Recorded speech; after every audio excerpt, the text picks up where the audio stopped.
আসসালামু আলাইকুম ওয়া রাহমাতুল্লাহি ওয়া বারাকাতুহু। সম্মানিত প্রিয় ভাই ও বন্ধুরা, আজকের এই ভিডিওতে আলোচনা করব স্বপ্নে ঘর বাড়ি দেখলে কি হয়। আল্লামা ইমাম ইবনে সিরিন কি বলেছেন, আলোচনা বুঝতে সাথেই থাকবেন।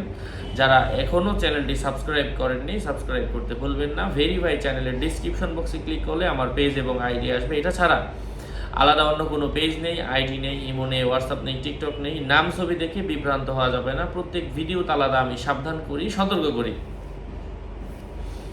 ঘর বাড়ি স্বপ্নে দেখা, ঘর বাড়ি স্বপ্নে দেখার অর্থ হচ্ছে স্বপ্নদ্রষ্টার যে কোনো কাজের মালিক হবে। ঘর বাড়ি ধ্বংস হয়ে যেতে দেখা অথবা সংকীর্ণ হওয়া, এর অর্থ হচ্ছে উন্নত রিজিক পাওয়ার সম্ভাবনা রয়েছে।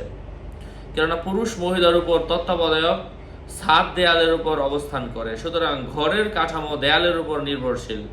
মানুষের ঘর তার শরীর সত্তা ও শরীরের বিভিন্ন অংশের অর্থ বহন করে, কেননা ঘর এবং মানুষ একটির পরিচয় অপরটির মাধ্যমে দেওয়া হয়ে থাকে।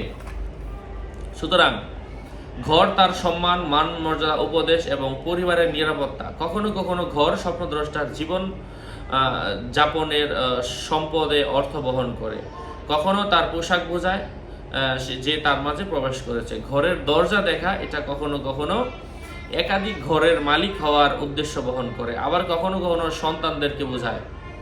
স্বপ্নে কোনো মানুষ যদি দরজার মধ্যে হাতল দেখতে পায়, এর অর্থ হচ্ছে স্বপ্নদ্রষ্টার স্বামী স্ত্রী বিবাহিত হয়ে থাকলে উভয়ের মধ্যে ঝগড়া ঝামেলার সম্ভাবনা রয়েছে।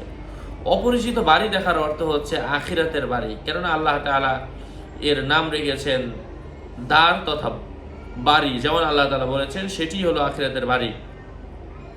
কোনো ব্যক্তি অপরিচিত ব্যক্তিকে সুস্থ অবস্থায় দেখলে সে দুনিয়াবী বিপদ থেকে মুক্তি পাবে। সুস্থ হলে তার আমল তথা হজ, জিহাদ, ইবাদত, এলেম, সদকা, আত্মীয় রক্ষা ও বিপদে ধৈর্য ধারণ অনুযায়ী তার জন্য সুসংবাদ হবে। কেউ পরিচিত বা অপরিচিত স্থানে বাড়ি বানাতে দেখলে এর অর্থ হচ্ছে সে নিজে সুস্থ থাকলে অসুস্থ হয়ে যাবে। কাঁচা ইট বা মাটির তৈরি বাড়ি বানাতে দেখার অর্থ হচ্ছে এই স্বপ্ন দেখার অর্থ হচ্ছে স্বপ্নদ্রষ্টা হারাম কোনো কাজে জড়িত হওয়ার সম্ভাবনা রয়েছে। স্বপ্নে পরিচিত বাড়ি দেখা কবরস্থান বা জনমানব শূন্য ঘরের লক্ষণ, বিশেষ করে যদি তাতে মৃত ব্যক্তিকে দেখে সেটি পরকালের বাড়ির ইঙ্গিত। এমন নতুন বাড়িতে প্রবেশ করতে দেখা যা পরিচিত স্থানে এবং বসবাসযোগ্য, তাহলে এর ব্যাখ্যা হবে সে দরিদ্র হলে ধনী হবে, ধনী হলে সে প্রচুর সম্পদের মালিক হবে। ঘর যদি অনেক প্রশস্ত দেখে দুনিয়া ও দানশীলতার প্রশস্ততা এবং সংকীর্ণতা, দুনিয়ার সংকীর্ণতা এবং কৃপণতা বোঝায়। আশা করছি বুঝতে পেরেছেন। আরও আপডেট পেতে সাথেই থাকবেন। সকলের মঙ্গল এবং দীর্ঘায়ু কামনা করে এখানে শেষ করছি। দেখা হবে অন্য কোনো এপিসোডে। আসসালামু আলাইকুম ওয়া রাহমাতুল্লাহি ওয়া বারাকাতুহু।